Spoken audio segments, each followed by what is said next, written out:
সুপ্রিয় শিক্ষার্থীরা, আসসালামু আলাইকুম। আমি রাবিয়া সিদ্দিকা, ব্যবস্থাপনা বিভাগ, বিবিএস পাস শ্রেণী তৃতীয় বর্ষের ছাত্রীদের আজকের এই ক্লাসে আমন্ত্রণ। আমরা পড়ছি ব্যবস্থাপনা ষষ্ঠ পত্র, কোড 132-603, বিষয় সাংগঠনিক আচরণ। আজকে আমাদের পড়ার কথা সাংগঠনিক আচরণ অধ্যয়নের গুরুত্ব। আমরা গত ক্লাসে সাংগঠনিক আচরণের গুরুত্ব পড়েছি এবং বলেছিলাম দুটো গুরুত্বই তোমাদের আসছে পরীক্ষায়, এবং 10 নম্বরের জন্য দুটো বড় প্রশ্ন হিসাবে আসে। তাহলে গত ক্লাসে আমি যা আলোচনা করেছি আশা করি তোমরা জানো। আজকে সাংগঠনিক আচরণের অধ্যয়নের গুরুত্ব আলোচনা করতে গিয়ে প্রথমেই আমরা বলবো আচরণ অনুধাবন, অধ্যয়ন, নিয়ন্ত্রণ এই সংক্রান্ত শাস্ত্রই হচ্ছে সাংগঠনিক আচরণ। আমরা সবাই এটা জানি। আর যে কোনো সংগঠনের অনন্য উপাদানের তুলনায় যে অনন্য হচ্ছে মানবিক উপাদান, অন্যান্য যে উপাদানগুলো আছে সেগুলো আমাদের মানবীয় উপাদানের উপরে ভিত্তি করে সেগুলো পরিচালিত হয়।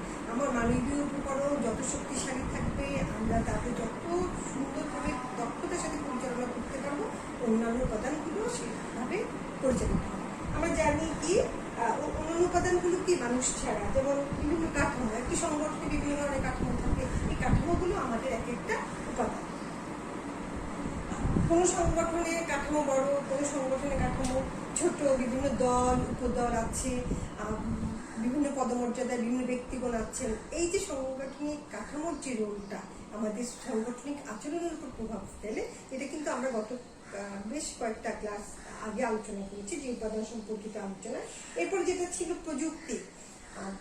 আমরা জানি যে প্রযুক্তি যত উন্নয়ন ঘটবে তত বেশি মানুষের আচরণেও পার্থক্য আসবে। এক সময় আজ থেকে 100 বছর আগে মানুষের আচরণ যেভাবে ছিল একটা সংগঠনে, তারা হাতে কাজ করতো, তারা পায়ে কাজ করতো, তাদের যে আচরণের যে ভিন্নতা ছিল, এখন কিন্তু তা না। আমরা অতি দ্রুত সময়ে অল্প সময়ে কাজ অর্জন করছি, এতে কম্পিটিশন পাচ্ছি, প্রতিযোগিতা পাচ্ছি। আমরা প্রত্যেকটা মানুষ একে অপরকে চিনতে পারছি এবং তাদের যে পারসেপশনটা সেটা আমরা যেভাবে ধারণা যেভাবে নিচ্ছি সেভাবে ফিডব্যাকটাও দিচ্ছি, যেটা প্রযুক্তির কারণে আমাদের এই ভিন্নতাটা আসছে। আবার আরেকটি উপাদান, আমি উপাদানগুলি কেন আলোচনা করছি, যেহেতু আমরা আজকে যে বিষয়টা পড়ছি সেখানে আমাদের মানবীয় উপাদান নিয়েই সাংগঠনিক আচরণ এবং সেটা অধ্যয়নের গুরুত্ব পড়ছি বলে আমি উপাদানগুলি একটু ফিডব্যাক করছি, একটু রিকল করছি। এরপর যেটা আসছে সেটা হচ্ছে পরিবেশ। একটি সংগঠনে যত উন্নত পরিবেশ বিরাজ করবে তত বেশি মানুষ সেই সংগঠনের প্রতি কি থাকবে, দায়িত্বশীল থাকবে, আন্তরিক থাকবে এবং সংগঠনকে কিছু দিতে সবসময় সচেষ্ট থাকবে। এই সংক্রান্ত ধারণাগুলো দিয়ে আমরা প্রথম যে পয়েন্টটা আলোচনা করতে পারি সেটা হচ্ছে আন্তঃব্যক্তিক সম্পর্কের উন্নয়ন। দেখো, আন্তঃব্যক্তিক সম্পর্কের উন্নয়ন। আন্তঃব্যক্তিক সম্পর্ক কি? আন্তঃব্যক্তিক সম্পর্কের উন্নয়ন। আন্তঃব্যক্তিক সম্পর্ক কি?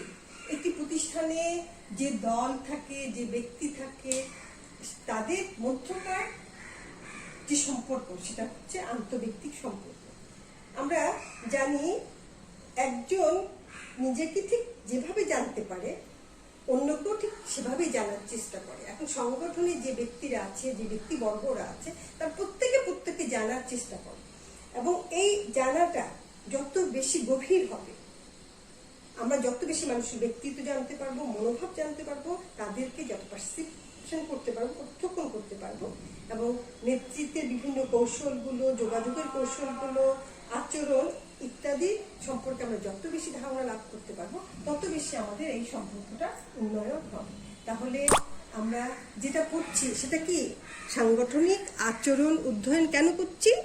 আমরা করছি সম্পর্কে উন্নয়নের জন্য। আচ্ছা, এরপরে 2 নম্বর যে পয়েন্ট সেটা হচ্ছে আমাদের অধস্তনদের প্রণোদনা প্রদান।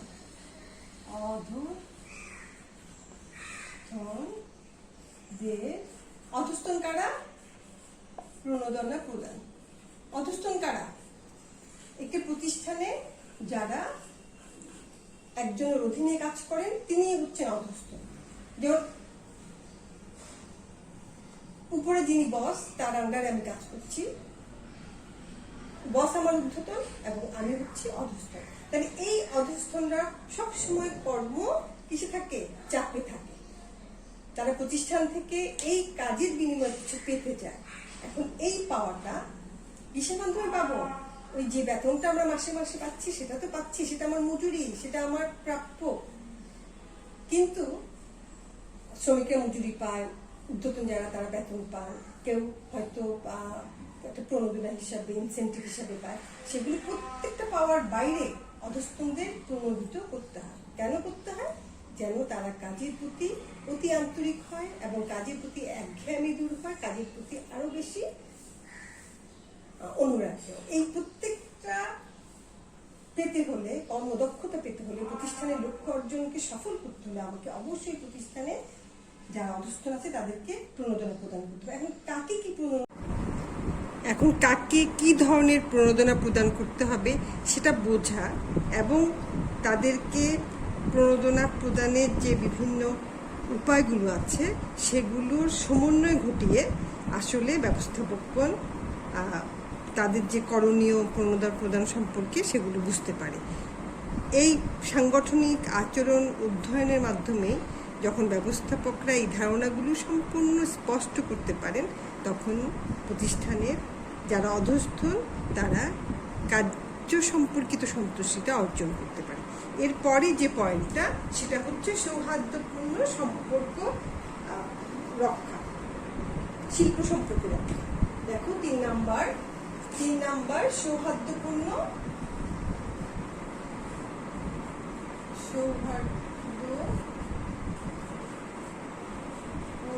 শিল্প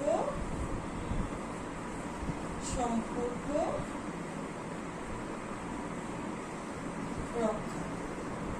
সৌহার্দ্যপূর্ণ শিল্প কি সম্পর্ক কি আমরা সবাই জানি। শিল্প সম্পর্ক কি, এখন এটা আমাদের হচ্ছে বোঝার ব্যাপার। আমরা জানি একটি শিল্প প্রতিষ্ঠানে বা একটি প্রতিষ্ঠানে যখন শ্রমিক মালিক সম্পর্ক কথা ওঠে বা ঊর্ধ্বতন অধস্তনের সম্পর্কটা এখানে প্রাধান্য পায়, সেটাকে বলে শিল্প সম্পর্ক। আমরা জানি যে যে কোনো প্রতিষ্ঠানের ট্রেড ইউনিয়ন থাকে এবং সেই প্রতিষ্ঠানের ট্রেড ইউনিয়নকে সন্তুষ্ট রেখে সম্পূর্ণ শ্রমিকদেরকে যখন আমরা সন্তুষ্ট রাখতে পারি তখনই আমাদের কার্য আদায় করা সম্ভব হয়। কাজ আদায় করা, শুধু কাজ আদায় করলে তো হবে না, মারপিট করেও কাজ আদায় করা যায়, কিন্তু আমরা সুন্দর শিল্প সম্পর্কের মাধ্যমে, সৌহার্দ্যপূর্ণ সম্পর্কের মাধ্যমে যখন কাজ আদায় করতে পারি তখনই সেটা প্রতিষ্ঠানের জন্য মঙ্গল হয়। আর সাধারণত দেখা যায় পদোন্নতি, তারপরে উন্নত কার্য পরিবেশ, অধিক বেতন, এই সমস্ত ব্যাপারগুলো নিয়েই শ্রমিক মালিক বা ব্যবস্থাপনা শ্রমিকদের মধ্যে কি হয়, সম্পর্কে অবনতি ঘটে। আবার অনেক সময় দেখা যায় কোনো কোনো ব্যবস্থাপক আছেন যারা শ্রমিকদের মধ্যে যারা ঊর্ধ্বতন, একটু সিনিয়র, তাদের সাথে সম্পর্ক টানতে বা সম্পর্ক টিকিয়ে রাখতে খুব একটা পছন্দ করেন। আবার ট্রেড ইউনিয়নে যারা জড়িত থাকে তাদের সাথে খুব খোলামেলা আলোচনা করতে পছন্দ করেন না। এই সমস্ত ব্যাপারগুলো অনেক সময় কি হয়, শিল্প সম্পর্কের অবনতি ঘটায়। এবং আমাদের এই চ্যাপ্টার করে, এই আচরণ করে আমরা কি ব্যবস্থাপক যারা উচ্চতর স্তরে কাজ করেন, যারা শ্রমিকদের এই সম্পর্কগুলো নিয়ে ভাবেন, তারা সম্পর্কগুলো নতুন করে রক্ষা করতে পারে এবং এই সম্পর্কগুলোকে টিকিয়ে রেখে প্রতিষ্ঠানের লক্ষ্য অর্জনে সহায়তা করতে পারে। এরপর যে পয়েন্টটা সেটা হচ্ছে বাজারজাতকরণ ব্যবস্থার উন্নয়ন। যার দেখো বাজারজাতকরণ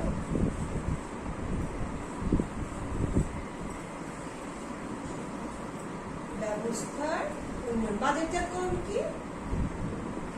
ব্যবস্থার উন্নয়ন। বাজারজাতকরণ কি? আমরা পণ্য তৈরি করলাম, উৎপাদন করলাম একটা সংগঠন, একটা প্রতিষ্ঠান, সেই উৎপাদনকৃত পণ্যগুলোকে খুব দ্রুত ভোক্তার কাছে পৌঁছে দেওয়ার জন্য যে স্টেপগুলি নেওয়া হয় সেটা হচ্ছে বাজারজাতকরণ। এই বাজারজাতকরণ করার আগে কি দেখতে হবে?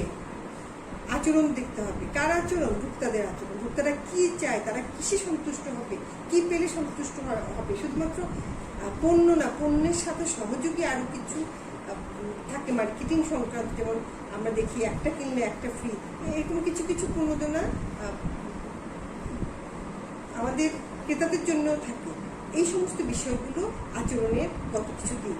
এগুলো যখন ভোক্তাদের আচরণ একটা প্রতিষ্ঠানের যারা কর্মরত উচ্চ স্তরে শীর্ষ পর্যায়ে, তারা যখন ভোক্তাদের আচরণ বুঝতে পারে, তাদের পছন্দ অপছন্দ, তাদের মনোভাব, যে একজন ভোক্তার এক ধরনের মনোভাব হতে পারে, সব ভোক্তাকে একই কাতারে না নিয়ে সময় এবং স্থান ভেদে ভোক্তাদেরকে আচরণের পার্থক্যগত যে বিষয়টা সেটা যদি বুঝতে পারে, তখনই কি হয়, আমাদের এই বাজারজাতকরণ ব্যবস্থার উন্নয়ন করা সম্ভব।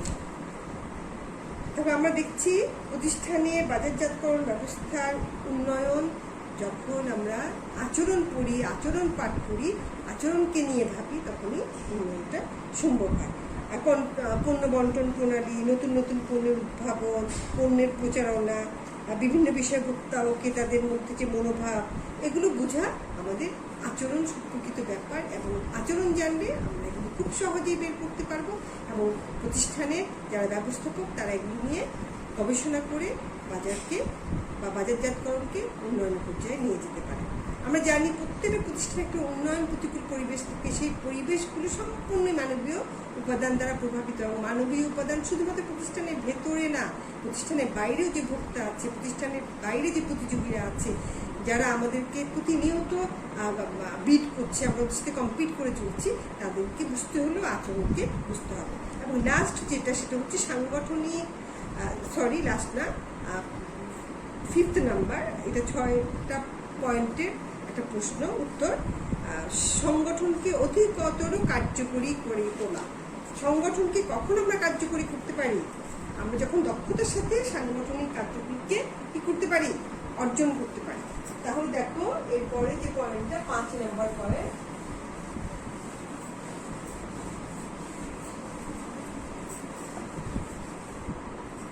সংগঠনকে অধিকতর কার্যকরী করে তোলা।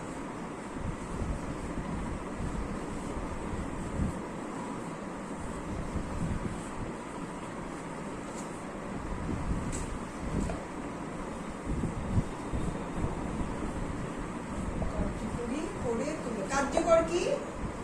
সংগঠনকে কার্যকরী করে তোলা মানে সংগঠনকে কার্যকরী বলতে আমাদের কি বুঝতে হবে? একে সংগঠনকে দক্ষ করে তোলা। একজন ব্যক্তি দক্ষতা অর্জন করে, পাশাপাশি সংগঠনকে দক্ষতার পর্যায়ে নিয়ে যায়। একটি সংগঠন তখনই দক্ষ যখন সে অতি কম খরচে তার সম্পূর্ণ প্রাপ্যতা পেতে পারে, কাম্য স্তরে যখন চলে যেতে পারে। তখন একটি সংগঠনকে যখন আরো বেশি কার্যকরী করতে হয়, অধিকতর কার্যকরী করে তুলতে হয়, তখন অবশ্যই আমাদের কি করতে হবে? সাংগঠনিক দক্ষতার উপরে নজর দিতে হবে। এবং সাংগঠনিক দক্ষতা বা সাংগঠনিক কার্যকরী করে তোলার জন্য আমাদেরকে মানুষের আচরণকে পূর্বানুমান করতে হবে। সে কেন সেই আচরণ করলো, কি করতে পারে সেটা বুঝতে হবে আচরণ। এরপরে যদি কোনো আচরণ করে বসে, কেন করলো সেটাও বুঝতে হবে, এবং আমাকে সেটার একটা বিহিত বের করতে হবে। তাহলে প্রতিষ্ঠানের আমরা যেটা পড়েছি, কখন পড়েছি? সাংগঠনিক আচরণের যে উপায় উপলব্ধি করতে পারা, তারপরে ব্যাখ্যা করতে পারা, যে লক্ষ্য যেটা পড়েছি সাংগঠনিক আচরণ, সেখানে এই পয়েন্টগুলো পড়েছি। তাহলে এখন আমরা এই অধ্যয়নের গুরুত্বে এসে আমরা সেই লক্ষ্যের দিকে যেতে হবে। প্রথমত হচ্ছে আমরা অনুমান করতে হবে আচরণকে, তারপরে আচরণকে উপলব্ধি করতে হবে, তারপর ব্যাখ্যা করতে হবে, এবং সেই অনুযায়ী আমাদেরকে প্রতিষ্ঠান দক্ষতার জন্য এগিয়ে যেতে হবে। তখন আমরা প্রতিষ্ঠানকে অধিকতর কার্যকরী করে তুলতে পারবো। আবার অধস্তনদের যখন অনুধাবন করতে সক্ষম হয়, তখন কিন্তু অধিক ফলপ্রদতার সাথে কার্য সম্পাদনে তাদেরকে উপযোগী করেও তোলা যায়। আমরা কেন এই বিষয়টা পড়ছি? আচরণকে পরিবর্তন করার জন্য। যে আচরণ আছে প্রতিষ্ঠানে, যে আচরণ তারা করছে, সেটাকে পরিবর্তন করে আরো কি উন্নয়ন আচরণে নেওয়া যায়, এবং আচরণকে আমরা কিভাবে আরো অধিকতর কাজে লাগাতে পারি। তাহলে আমরা দেখছি সাংগঠনিক আচরণ অধ্যয়নের মাধ্যমে প্রতিষ্ঠানকে অধিকতর কার্যকরী করে তোলা সম্ভব হয়। আর লাস্ট হচ্ছে উচ্চমাত্রায় উৎপাদনশীলতা অর্জন। উৎপাদনশীলতা কি? আমরা সেই দক্ষতাকে কাজে লাগিয়ে যখন উৎপাদন বেশি করতে পারবো সেটা হচ্ছে উৎপাদনশীলতা অর্জন। দেখো অধিকতর উপায়ে বা উচ্চমাত্রায় উচ্চমাত্রায়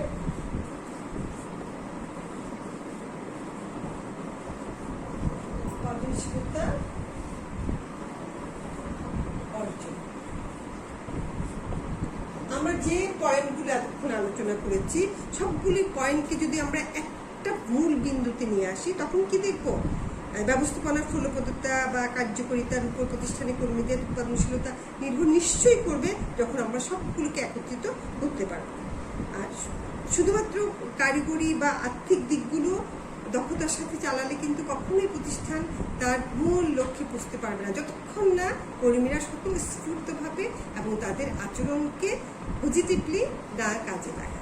তাহলে আমরা এই সাংগঠনিক আচরণ এমন একটা বিষয় যে বিষয় করার মাধ্যমে ব্যবস্থাপকগণ তাদের অধস্তনদের মনস্তত্ত্ব যে অনুধাবনটা করা, মনের ভিতরের যে ভাবটা সেটা আগে অনুমান করতে পারবে, তারপরে এটা উপলব্ধি করতে পারবে, তারপর ব্যাখ্যা করতে পারবে, কেন আচরণ করলো সেটাকে নিয়ে চিন্তা ভাবনা করতে পারবে এবং এগুলি সব কিছু বিবেচনা করবো তাদেরকে কি পরিমাণে কি ট্রিটমেন্ট দিলে, আমি এখন ট্রিটমেন্ট বলবো কারণ প্রেশনা তো বারবার বলছি, তাদেরকে কিভাবে চালালে, কিভাবে তাদের সাথে ব্যবহার করলে আমরা একটা ভালো ফিডব্যাক পাবো সেটা ব্যবস্থাপকরা বুঝতে পারবেন এবং সেই অনুযায়ী প্রতিষ্ঠানের কার্যকে এবং তাদেরকে নিয়ন্ত্রণ করতে পারবেন। তাহলে প্রতিষ্ঠানের কর্মী এবং প্রতিষ্ঠান এই দুইজনকে যখন একইভাবে মানবীয় অমানবীয় সম্পদকে যখন একইভাবে কাজে লাগাতে পারবে, একই সমন্বয়ে চালাতে পারবে, তখনই আমাদের প্রতিষ্ঠান উৎপাদনশীলতার দিকে এগিয়ে যাবে এবং আমাদের কার্যফলও বৃদ্ধি পাবে। তাহলে আমরা যে পয়েন্টগুলো এতক্ষণ আলোচনা করলাম সেই পয়েন্টগুলোর আঙ্গিকে আমরা বলতে পারি যে একটি প্রতিষ্ঠানে শুধুমাত্র সাংগঠনিক আচরণ থাকলে চলবে না, আচরণের বাইরে আচরণ সম্পর্কিত বিষয়গুলো নিয়ে ব্যাপক যখন ব্যবস্থাপকরা জানবেন, পড়বেন, বুঝবেন, অধ্যয়ন করবেন তখনই প্রতিষ্ঠানের সফলতা আসবে। এই জন্যেই সাংগঠনিক আচরণ অধ্যয়নের গুরুত্ব অনেক বেশি। প্রিয় ছাত্রীরা, আমি এই প্রশ্নটা আজকে শেষ করলাম। নেক্সট প্রশ্ন পড়াবো সাংগঠনিক আচরণের মৌলিক ধারণাগুলো, তোমরা সেগুলো নিয়ে একটু চিন্তা ভাবনা করে রেখো। তাহলে আজকে এই পর্যন্তই। আল্লাহ হাফেজ, ভালো থাকো, সুস্থ থাকো।